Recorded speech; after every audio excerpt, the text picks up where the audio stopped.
The 34th verse of the Tao Te Ching. Quote, "The great way is universal. It can apply to the left or the right. All beings depend on it for life. Even so, it does not take possession of them. It accomplishes its purpose, but makes no claim for itself.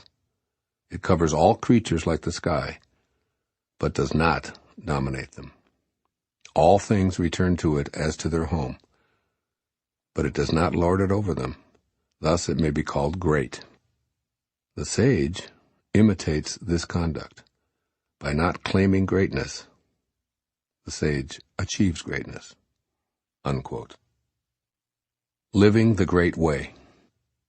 In this verse, Lao Tzu asks you to reevaluate your perception of greatness. Typical definitions tend to center around the amount of fame and fortune that an individual accumulates in his or her lifetime. As the previous verse emphasized, the power to dominate and control others can also be used as a benchmark of this quality. Commanders of huge armies and heads of state who attract worldwide attention are considered great. Yet great men or women are often thought of as having been instrumental in affecting the course of human events in a positive way, making the world a better place on either a local or a global level. Greatness, then, is a claim made by or for individuals who stand out from the crowd. Verse 34 of the Tao Te Ching describes greatness in an entirely different manner. Such a quality is the Tao, which is so all-encompassing that every plant, creature, and human originates and lives because of it, yet it doesn't seek to dominate anyone or anything. The Tao doesn't ask for recognition of any kind, for it has no interest in fame or being thanked for all that it provides. It is this indifference towards notoriety that makes true greatness. When you change the way you think about this quality, you'll see your world in an entirely new way. You'll no longer be gauging appearances and accumulations, and you won't notice how much power you or anyone else uses to exact dominance or control over others.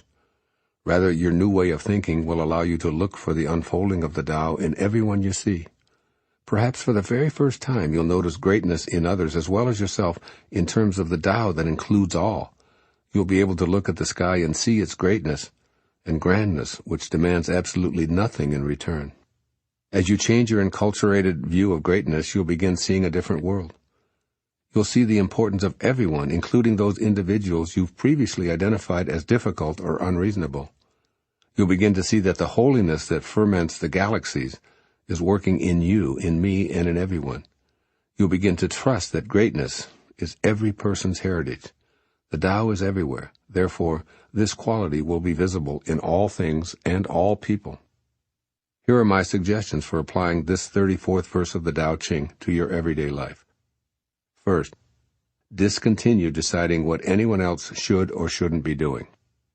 Avoid thoughts and activities that involve telling people who are perfectly capable of making their own choices what to do.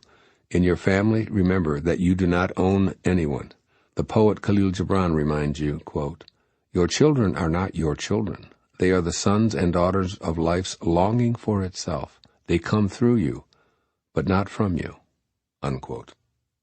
This is always true. In fact, disregard any inclination to dominate in all of your relationships. Listen rather than expound. Pay attention to yourself when you're having judgmental opinions and see where self-attention takes you. When you replace an ownership mentality with one of allowing, you'll begin to see the true unfolding of the Tao in yourself and other people. From that moment on, you'll be free of frustration with those who don't behave according to your ego-dominated expectations.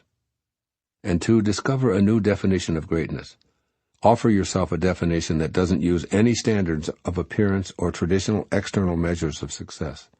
Notice those who give much, boast little, nurture others, and decline recognition or credit, and put them in your greatness file. Encourage yourself to practice these same kinds of behaviors. Begin noticing how the Tao is always flowing in an all-providing, no-boasting, non-demanding, non-possessing manner. Can you see how truly great that is? There are many people in your daily life doing just that. Seek them out and acknowledge them while quietly emulating what they do. Remember that a great sage never claims ownership of greatness. So that when you change your definition, you'll see that quality cropping up everywhere, especially within yourself. Do the Tao now. Make a decision to spend a day seeking out several people who fit the model of this verse of the Tao Te Ching. Silently convey to them that you sense their greatness as an unfolding of the Tao. Then notice how your interactions with them differ when you're not making judgments based on their age, their sex, their title, their conduct, their manner of dress, their height, their weight, their skin color, their religious affiliation, or their political beliefs.